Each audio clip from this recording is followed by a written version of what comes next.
Cyber अपराध से जुड़ी इस वक्त की एक सबसे बड़ी खबर आ रही है। आपको बता दें कि देश में डेटा की सबसे बड़ी डकैती की गई है। दरअसल लोगों के निजी डेटा चोरी कर बेचे गए हैं। फरीदाबाद में बैठे एक लड़के ने करीब 70 करोड़ लोगों के डेटा चुरा लिए हैं। जो उनके सीक्रेट डेटा है उन्हें चुरा कर, जो निजी जानकारियां उसे चुरा कर बेच दी है। दरअसल इस पूरे मामले का पर्दाफाश किया है तेलंगाना की साइबराबाद पुलिस ने करोड़ों लोगों का निजी डेटा चुराने वाले शख्स को गिरफ्तार किया है। आरोपी 104 श्रेणी में रखे गए देश के 24 राज्यों और 8 महानगरों में करीब 66 करोड़ 9 लाख लोगों और फार्मों के निजी और गोपनीय डेटा को चुरा कर बेच दिया है। पुलिस ने इस पूरे मामले का पर्दाफाश किया है। पुलिस ने बताया कि आरोपी के पास से शिक्षा प्रौद्योगिकी संगठनों बायजूस और वेदांतु के छात्रों का डेटा था। इसके अलावा उसके पास 8 मेट्रो शहरों के करीब 1.84 लाख कैब यूजर्स का डेटा और 6 शहरों और गुजरात के 4.5 लाख वेतनभोगी सरकारी कर्मचारियों का डेटा बरामद हुआ है। दरअसल सरकारी कर्मचारियों का भी डेटा उसने चुरा लिया था।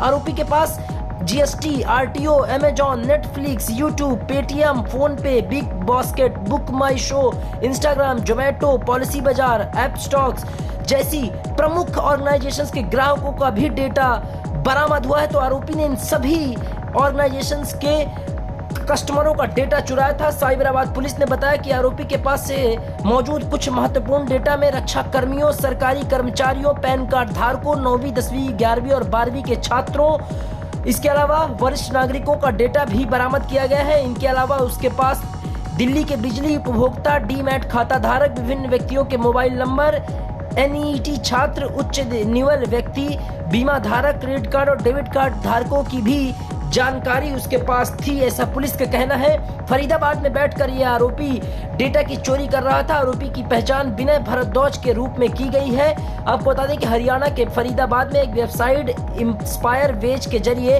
यह डेटा चोरी का काम कर रहा था और क्लाउड ड्राइव लिंक के जरिए लोगों का निजी डेटा बेच रहा था। तो इस खबर के सामने आने के बाद हड़कंप मचा हुआ है। उसने आमिर, सोहेल और मदन गोपाल से नाम के जो 2 व्यक्ति हैं इनसे डेटा एकत्र किए। इन आरोपियों के पास एनईटी छात्रों के नाम, पिता का नाम, मोबाइल नंबर, उनके घर से संबंधित डेटा भी मिला है। पैन कार्ड डेटाबेस में ईमेल आईडी, फोन नंबर, पता आदि जैसे कई संवेदनशील जानकारी पुलिस को मिली है। पुलिस फिलहाल पूरे मामले की जांच कर रही है। तो इस खबर के सामने आने के बाद हड़कंप मचा हुआ है। करीब 66 करोड़ लोगों का, अलग अलग संस्थानों का, अलग अलग ऑर्गेनाइजेशंस का डेटा चोरी किया गया है। आपको बता दें कि कांग्रेस सांसद जयराम रमेश ने सरकार से सवाल पूछे थे डेटा चोरी पर। कांग्रेस नेता जयराम रमेश ने ट्वीट कर सरकार से पूछा है कि भारत के 67 करोड़ लोगों का निजी जानकारी कैसे और क्यों चोरी हो गई, सेना का डेटा किसने और कैसे चोरी किया। यह भारतीयों की निजता और सुरक्षा पर वार है और हमें कतई स्वीकार नहीं है। सरकार इस पर